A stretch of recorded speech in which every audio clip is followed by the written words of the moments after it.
मेरे साथ बोलिए, भारत माता की। जरा जोर से बोलना पड़ेगा। शिवाजी महाराज का जयकारा हम सब लगाएंगे। मेरे साथ बोलिए, जय जय जय जय जय शिवाजी, जय जय जय जय जय भवानी। मंच पर उपस्थित महाराष्ट्र शासन के लोकप्रिय मुख्यमंत्री श्रीमान देवेंद्र फडणवीस जी, महाराष्ट्र के पूर्व मुख्यमंत्री और अभी के उप मुख्यमंत्री श्रीमान एकनाथ जी शिंदे, महाराष्ट्र के उप मुख्यमंत्री श्रीमान अजीत दादा पवार जी, मेरे साथी मंत्री मुरलीधर मोहोल जी, भारतीय जनता पार्टी के प्रदेश अध्यक्ष श्री रविंद्र चौहान जी, जिनके निमंत्रण पर मैं यहां आया हूं, ऐसे राधाकृष्ण विखे पाटिल जी, सुजय विखे पाटिल जी और देवेंद्र जी, एकनाथ जी और अजीत दादा के नेतृत्व में बैठे हुए सभी महाराष्ट्र के मंत्रीगण, सांसदगण और आज पद्मश्री पाटिल और पद्म विभूषण बाला साहब विखे पाटिल को, उनके कामों को याद करने के लिए एकत्र आए हुए सभी किसान भाइयों बहनों को मेरा प्रणाम, नमस्कार। मित्रों, आज मैं आया हूं, मुझे अच्छा लगा कि यह भूमि को, ये जिले को पुण्य श्लोक अहिल्याबाई के नाम के साथ जोड़ा गया है। जब एकनाथ जी मुख्यमंत्री थे, देवेंद्र जी उप मुख्यमंत्री थे, भाजपा सेना सरकार ने औरंगाबाद का नाम भी बदला और यहां अहिल्याबाई का नाम भी रखा। ये वही लोग कर सकते हैं जो शिव छत्रपति के अनुयायी हैं, जो औरंगजेब की धारा को आगे बढ़ाते हैं। उनमें इतना हिम्मत नहीं है कि औरंगाबाद का नाम धर्मवीर संभाजी महाराज के नाम से। भाइयों बहनों, आज प्रवरा नगर में आया हूं। पूरे देश में ये नगर सहकारिता की पंडरी के रूप में माना जाता है और इसका मूल कारण पद्मश्री विखे पाटिल साहब। उन्होंने पूरा जीवन इस क्षेत्र के, महाराष्ट्र के किसानों के कल्याण के लिए लगाया। इसके लिए मैं बाद में बहुत डिटेल में बात करूंगा, परंतु सबसे पहले महाराष्ट्र के किसानों पर एक प्रकार से इंद्रदेव ने इस बार आफत भेजी। 60 लाख हेक्टेयर से ज्यादा किसानों की भूमि और उनकी फसल बर्बाद हुई। वित्तीय वर्ष 25-26 में केंद्र के शहर के तहत 3,132 करोड़ रुपया हमने महाराष्ट्र सरकार को दिया है।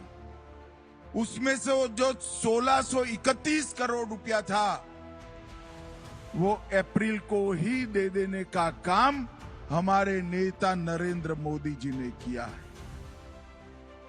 और महाराष्ट्र सरकार ने भी कई सारी पहल किसानों को मदद करने के लिए करी है। कई सारे फैसले किए।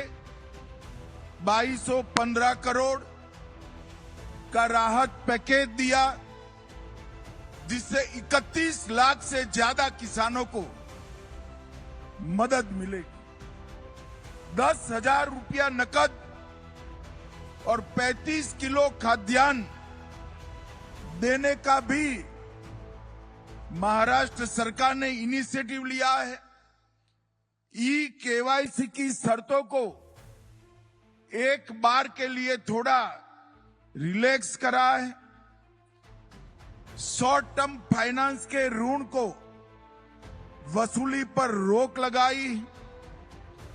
भू राजस्व और स्कूल की परीक्षा में भी छुट्टी देने का काम किया है। ये आपका महाराष्ट्र सरकार का त्रिमूर्ति जो है, देवेंद्र जी, एकनाथ शिंदे और अजित दादा, 3 में से एक भी बनिया नहीं है। मगर ये तीनों बनिए से पक्के हैं।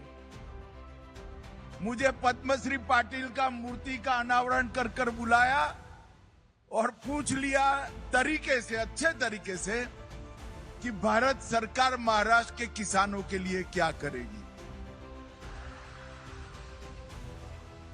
कल ही तीनों ने लंबी बैठक मेरे साथ करी है। मैंने मोदी जी की ओर से उनको आश्वस्त किया है कि महाराष्ट्र सरकार हमें डिटेल रिपोर्ट भेज दे।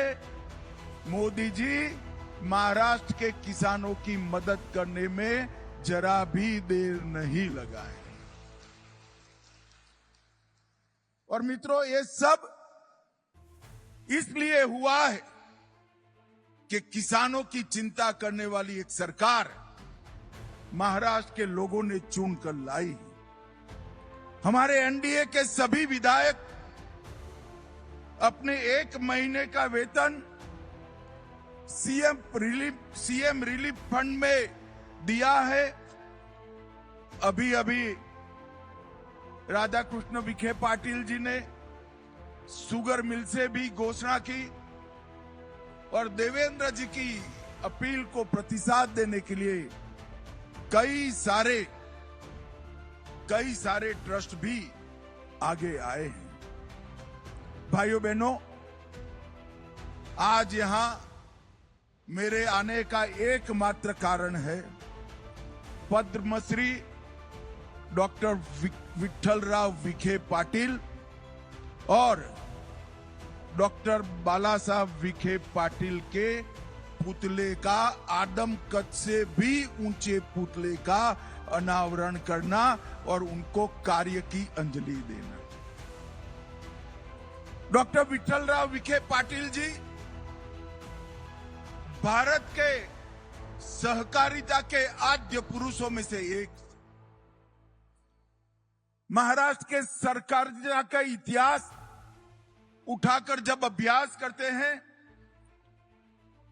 पद्मश्री विखे पाटिल, धनंजय राव गाडगिल और वैकुंठ भाई मेहता, ये त्रिपुटी ने महाराष्ट्र के किसानों के लिए सहकारिता की नींव डालने का काम किया।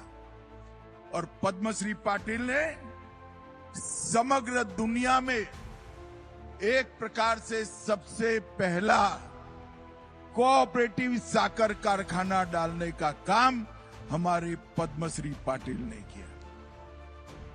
और इसके कारण न केवल महाराष्ट्र, गुजरात, कर्नाटक, उत्तर प्रदेश, कई राज्यों के किसान समृद्ध हुए और साकर कारखाना, उसका मुनाफा व्यापारी के घर में जाने की बजाय किसानों के बैंक अकाउंट में जाने की व्यवस्था आज देश में बनी है। तो उसके पुरोधा, इसके स्थापक डॉक्टर विठ्ठलराव विखे पाटिल जी।